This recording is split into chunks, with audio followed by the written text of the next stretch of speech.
Everyone, welcome to my channel. मैं हूं आपकी होस्ट रश्मि। आज मैं अपने नींबू के प्लांट पे कुछ काम करने जा रही हूं ताकि आगे आने वाले दिनों में जब जनवरी में इसमें फ्लावरिंग स्टार्ट हो जाएगी तो ये बहुत अच्छे से फ्रूटिंग कर पाए। तो आज मैं आप लोग देखेंगे कि मैं इस पर कौन कौन से ऐसे काम करती हूँ जो इस वक्त बहुत इम्पॉर्टेंट है। तो चलिए चलते हैं हमारी वीडियो में। यहाँ पे आप लोग देखें, ये जो आप लेमन का प्लांट देख रहे हैं, सबसे पहले आप इसको ध्यान से देखें कि इसकी कंडीशन क्या है। अभी नवंबर का मंथ चल रहा है और इस वक्त अभी इसमें शुरुआत हो गई है। इस तरह येलो लीफ देखें किस तरह से ये निकलते जा रहे हैं। ये हर दिन इस तरह से निकलते हैं और एक ऐसा पॉइंट आएगा जैसे दिसंबर का मंथ जब मिड दिसंबर होगा तो हो सकता है कि इसकी सारी लीव्स येलो होके बिल्कुल ही बस थोड़ी बहुत लीव्स बचेंगी और बाकी सब गिर जाएंगी। तो इस कंडीशन में हम कुछ ना कुछ गलतियां तो करते हैं जिससे कि जो जनवरी में फ्लावरिंग होती है वो बहुत अच्छी नहीं होती है। तो हमें किन बातों का ध्यान रखना है आज, वो बहुत इम्पॉर्टेंट है। सबसे पहले हमें इस तरह के अपने प्लांट को आगे आने वाले दिनों के लिए जैसे हम इसे प्रिपेयर करेंगे तो इसमें सबसे पहली चीज़ आती है ट्रिमिंग। ट्रिमिंग में भी आपको ध्यान रखना है कि जैसे ये आप बीच में देखें इस तरह से जो पत्तियां हैं, एक तो आपका प्लांट कॉम्पैक्ट होना चाहिए। आप इस प्लांट में देख सकते हैं कि ये एक तरफ को झुका जा रहा है। तो पहले तो मैं इधर इस प्लांट की जो भी एक्स्ट्रा ब्रांचेज होंगी उनको कट करूंगी। उसके बाद मैं देखूंगी कि कौन से ब्रांच बीच में इस तरह से एक दूसरे को क्रॉस करते जा रहे हैं जिससे कि इसमें बहुत सारे डिजीज़ होने के चांसेस होते हैं और विंटर में इसमें बहुत सारे डिजीज़ लगते हैं, उसका भी हमें ध्यान रखना है। तो इसके लिए हमें पहला स्टेप जो होगा वो है इसकी प्रूनिंग। प्रूनिंग करने का भी एक तरीका होता है, हम इसकी हार्ड प्रूनिंग नहीं करेंगे। कैसे प्रून करना है वो देखें। मैंने दो प्लांट आप लोगों के सामने रखे हुए हैं। एक देखें, ये कोलकाता पाती के नाम से जाना जाता है। ये लेमन जो आप देख रहे हैं इसमें गुच्छों में फ्रूटिंग होती है और ये मेरा तकरीबन 1 साल का प्लांट है और मुझे पूरी उम्मीद है कि आगे आने वाले दिनों में इसमें बहुत अच्छी फ्लावरिंग और फ्रूटिंग होगी। तो ये जो इस तरह का जो प्लांट होता है, जैसे कि इसमें देखें आप बहुत ज़्यादा ब्रांचेस नहीं हैं, तो ऐसा ना हो कि आप मेरा इस प्लांट को प्रून करते हुए देख के अपने सारे प्लांट प्रून कर दें। ऐसा नहीं करना है। अगर आपके इस तरह से आपने प्लांट लगाया है उसमें 2-3 ही ब्रांचेस हों तो आपको उसे प्रून नहीं करना है। लेकिन इस तरह जैसे ये 2-3 साल का अगर आपके पास प्लांट हो, इस तरह से बुशी हो, तो उसे प्रून करना बहुत ज़रूरी है। तो सबसे पहले मैं आप लोगों को दिखाना चाहूँगी। देखें यहाँ पे आप देखेंगे कि कुछ पत्तियाँ इनकी मुड़ी हुई है। शायद मैं आपको दिखा पाऊँ। यहाँ देखें, जैसे मैं एक तोड़ के दिखाती हूँ किस तरह से इनमें कीड़े लग जाते हैं। इस तरह से इसकी पत्तियाँ मुड़ी हुई हैं। बहुत सारी ऐसी पत्तियाँ इसमें हैं। ये डिजीज़्ड लीफ है तो इसे बिल्कुल निकाल देना है, क्योंकि एक बार अगर इसमें रोग फैल गया तो कंट्रोल करना बहुत मुश्किल हो जाता है। और चूँकि हम में से बहुत सारे गार्डनर हैं जो ऑर्गेनिक गार्डनर हैं, उनके लिए और मुश्किल हो जाती है जो केमिकल का इस्तेमाल नहीं करते हैं। तो इनको रोकने के लिए सबसे पहला उपाय तो ट्रिमिंग है। उसके बाद आपको दिखाऊंगी कि इसमें क्या करना है। तो ट्रिमिंग करने के लिए देखें, मैं इसको पहले एक कॉम्पैक्ट शेप देना चाहती हूँ। देखें, जितनी भी एक्स्ट्रा ब्रांचेस हैं मैं उन्हें कट कर दूंगी ताकि ये देखें। और हार्ड प्रूनिंग नहीं करनी है इसकी। देखें इस तरह से जो ब्रांचेस हैं, इनमें जो सूखी हुई ब्रांचेस हैं, ये ब्रांचेस अगर हमने रख दिया तो इसमें फंगस का अटैक बहुत जल्दी होगा। विंटर में आपको नींबू के प्लांट को फंगस से बचाना है, तो ये स्टेप हमें फंगस से बचने में आसानी करेगा। ये देखें, धीरे धीरे इसका शेप कॉम्पैक्ट होता जा रहा है। ये देखें, जितनी भी ड्राई लीव्स हैं आप एक भी ना छोड़ें, क्योंकि उससे डाईबैक की प्रॉब्लम हो जाती है और नींबू में स्पेशली ये ज़रूर होता है। ये देखें,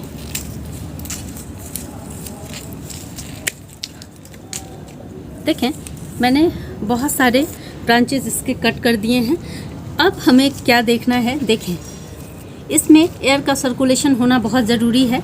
इसलिए ये देखें, इस तरह से जो क्रॉस करती हुई ब्रांचेस हैं, जैसे ये इधर जा रहा है, ये इधर जा रहा है, इन सबको हमें रिमूव कर देना है। देखें, ये देखें, एयर फ्लो ठीक करने के लिए। प्रूनिंग में अब जो इम्पोर्टेंट स्टेप होगा वो ये है कि जो भी हमारा, देखें ये अलग टाइप का प्लांट है हमारा, अलग वैरायटी है इसकी। तो इसमें आप देखें नीचे से बहुत सारे ब्रांचेस निकले हुए हैं। तो ज़मीन से इस समय विंटर में जितने भी रोग लगते हैं वो मिट्टी से सीधे स्टेम की तरफ बढ़ते हैं, पत्तों की तरफ बढ़ते हैं। तो जो भी मिट्टी से लगा हुआ ब्रांच है उसे मैं कट कर दूंगी। ये बहुत इम्पॉर्टेंट है, आप लोग भी इस चीज़ का ध्यान रखें। देखिए मेरा ये नींबू का जो प्लांट है ये ऊंचाई में ज़्यादा फैलता है बनस्पत की, सॉरी ऊंचाई में नहीं, ये इस तरह से फैलते हैं चारों तरफ। तो हमें ध्यान रखना है कि नीचे बहुत ज़्यादा ब्रांचेस ना हो। देखें जितने भी तकरीबन ब्रांचेस हैं सबको मैंने इस तरह से निकाल दिया है। देखें कोई भी मिट्टी को टच नहीं कर रहा है और इस तरह से ये बिल्कुल क्लीन हो गया। एयर का सर्कुलेशन बहुत सही ढंग से अब इसमें होगा। ये देखें बिल्कुल क्लीन हो गया। अब जो दूसरा स्टेप है, देखें मैंने इस तरह की ब्रांचेस भी निकाल दी हैं नीचे से, जबकि ये मोटी ब्रांचेस हैं फिर भी मैंने इसे रिमूव कर दिया है। अब जो दूसरा स्टेप होगा वो है फर्टिलाइज़र। क्या हमें विंटर में अपने लेमन में फर्टिलाइज़र डालना चाहिए? तो अगर मेरा एक्सपीरियंस माने तो बहुत सारे लोग जब इसमें काउडंग या वर्मी कंपोस्ट डाल देते हैं तो इसमें फिर से नई ग्रोथ शुरू हो जाती हैं। जबकि ये जो सीज़न है विंटर का सीज़न, ये इनके डोरमेंसी का सीज़न होता है। डोरमेंसी मतलब प्लांट अपने स्लीपिंग मोड में जाने लगता है। वो सालों भर जो फ्रूटिंग कर चुका है वो अपनी एनर्जी को रीस्टोर करता है और उसके बाद ये अपने आप को इतना रिलैक्स कर लेता है कि आगे आने वाले जो फ्रूटिंग हैं, जो फ्लावरिंग है, उनमें ये अपनी पूरी एनर्जी लगा सके। तो इस समय अगर आपके प्लांट पे कोई फ्रूट लगा हुआ है तो प्लीज़ उसे रिमूव कर दें। अक्सर ये सब क्वेश्चन आते रहते हैं, लेकिन अभी मुझे लगता है कि ये राइट टाइम है आपको बताने का कि आप समझें कि आपके प्लांट की नीड क्या है। क्या हमें डोरमेंसी के स्टेज में प्लांट को खाद देना चाहिए? तो जितना आप एवॉइड करेंगे उतना बढ़िया है। पहली बात, केमिकल खाद को तो बिल्कुल एवॉइड कर दें। अगर थोड़ा बहुत आप डाल सकते हैं तो जो आपकी खुद की घर की बनी हुई ऑर्गेनिक कंपोस्ट है वो डालें। वर्मी कंपोस्ट और काउडंग इनको बिल्कुल अवॉइड करें। अगर हम प्लांट को सर्दी से बचाना चाहते हैं और चाहते हैं कि थोड़ी सी ताकत इसमें आ जाए तो हम क्या डालेंगे वो देखें। यहाँ पे मैंने दो तरह के ये चीज़ें ली हुई हैं। इनमें ये जो आप देख रहे हैं ये बोन मील है। बोन मील ठंड से बचाएगा हमारे प्लांट को और इसमें जो भी न्यूट्रिएंट्स हैं उससे आपका प्लांट बहुत सही ढंग से अपने आप को प्रोटेक्ट कर पाएगा, इसका इम्यून सिस्टम बना रहेगा।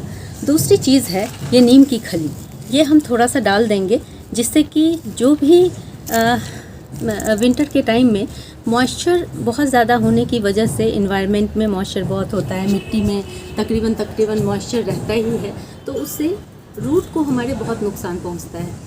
तो उससे बचने के लिए हम थोड़ी सी अगर नीम खली डाल देंगे तो हमारा प्लांट प्रोटेक्टेड रहेगा थ्रू आउट विंटर। तो ये दो खाद डालना है, वो भी ज़्यादा मात्रा नहीं डालनी है। आप देखिए मेरे प्लांट की ऊंचाई आप देख सकते हैं, ये तकरीबन 1.5 साल पुराना है। तो इसमें हम 1-1 चम्मच के अंदाज से डालेंगे, ज़्यादा। फिर से मैं आपको बताना चाह रही हूँ कि हमें ज़्यादा खाद नहीं देना है। और किस तरह से देना है, रूट से अलग हट के देना है। मतलब कि अभी देखें इसमें जो भी पत्तियां हैं ये सब मैं निकाल लूँगी, बिल्कुल क्लीन रखूँगी इसे ताकि सूरज की रोशनी इसमें लग सके। मैं इसकी सबसे पहले गुड़ाई कर लेनी है। तो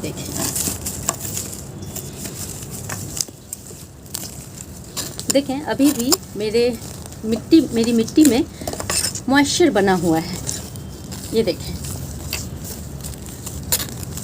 नींबू के प्लांट को बहुत ज़्यादा पानी की ज़रूरत नहीं होती है। जब उसमें फल लगे हुए ना हों उस वक्त हमें कम पानी देना है।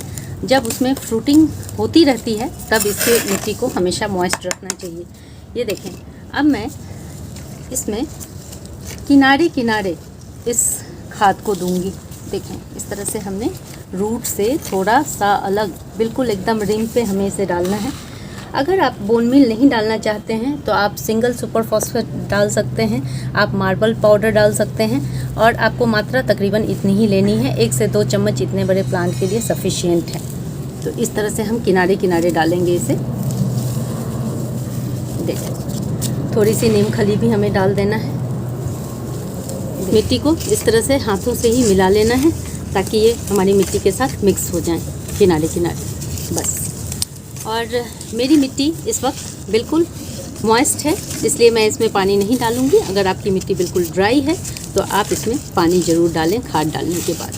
तो ये देखें, ये हो गया। ये एक बहुत इम्पॉर्टेंट चीज़ है, क्योंकि जब हम नाइट्रोजन रिच फर्टिलाइज़र डाल देते हैं तो देखेंगे हम कि ये अपना स्लीपिंग मोड में जाने की बदले छोटी छोटी पत्तियां निकालना शुरू कर देता है। और फिर जब इसका सीज़न आता है फ्लावरिंग करने का, इस वक्त बहुत कम फ्लावर आते हैं, तो इस बात का आपको ध्यान देना पड़ेगा कि वेजिटेटिव ग्रोथ ना होने दें। और एक चीज़ ध्यान देने वाली बात है कि इसमें कौन से डिजीज़ लगते हैं। तो ज़्यादातर आप देखेंगे कि तितलियों के जो लार्वे होते हैं वो आप अक्सर अपने लेमन प्लांट पे देखते होंगे। तो ये एक ऐसा टाइम है जिसमें आपको हर 15 दिन पे किसी अच्छे फंगीसाइड का या किसी अच्छे इंसेक्टिसाइड का आपको स्प्रे करना बहुत ज़रूरी है। तो ये देखें, अभी मैं अपने प्लांट को स्प्रे करने जा रही हूँ। मैंने थोड़ी सी मात्रा इसकी ली है, इसको छान करके मैं डाल दूँगी पानी में। ऑलरेडी डली हुई है, मैं जस्ट आपको दिखाने के लिए इसे ले रही हूँ। थोड़ी सी मात्रा लेनी है। आप इसे अंदाजे से भी इस्तेमाल कर सकते हैं, क्योंकि अगर थोड़ा बहुत ज़्यादा कम हो जाता है तो इससे कोई नुकसान नहीं है। तो इस तरह से मैं, और अगर आप लोगों के पास ये चीज़ ना हो तो आप नीम ऑयल का इस्तेमाल कर सकते हैं। 1 लीटर पानी में 5 ml आपको हर 10 से 15 दिन पे अपने इस लेमन के प्लांट में स्प्रे करना है। और देखें, मैं तो आपके साथ ही अपने इस प्लांट को पूरी तरह से प्रिपेयर कर दी हूँ, ताकि अब इसमें मुझे कोई एक्स्ट्रा काम करने की ज़रूरत नहीं है। आप देखें, ये मेरा लेमन का वही प्लांट है जो मुझे लगातार कंटिन्यूस लेमन देता रहा है। अब ये जितने भी लेमन हैं इनको मैं हार्वेस्ट कर लूँगी, ताकि मेरे प्लांट में किसी भी तरह का कोई फ्रूट लगा हुआ ना रहे। और ये देखें, अभी 3 ये गमले में गिरे हुए थे, ये अपने आप पक के गिरते जाते हैं, और इनको मैं हार्वेस्ट जो बाकी बचे हुए हैं उन्हें कर लूँगी।